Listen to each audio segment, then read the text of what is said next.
আসসালামু আলাইকুম। এই মাত্র একটি তাজা খবর পাইলাম যে আসলে সৌদি আরব সব রাষ্ট্রের বিমান বন্ধ ছিল। এখন সৌদি আরবের একটি বিমান খোলা ছিল রিয়াদের। তো আসলে যতটুকু আমি এর মধ্যে দেখতে পেলাম যে রিয়াদে যে বিমানটা খোলা ছিল সৌদি আরব নাকি কালকে দুর্ঘটনা ঘটছে।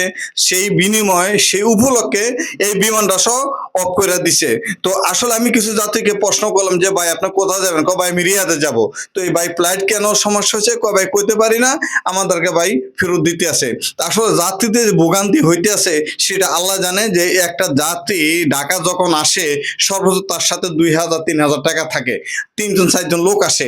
কিন্তু এই যে লোকগুলি আসে, আসার পরে লোকগুলি ফ্লাইট মিস হইতে আছে এবং বাড়িতে না পারে বাড়িতে যাইতে, না পারে হোটেল ভাড়া করে থাকতে। কারণ হোটেল ভাড়া করে থাকতে গেলে তারা কদিন থাকতে হয় তাদের কোনো আশা নাই এবং কোনো নিশ্চিত নাই যে কদিন থাকতে হয়। তো আমার প্রশ্ন হচ্ছে আল্লাহ কি এই যুদ্ধ থামাইবো না?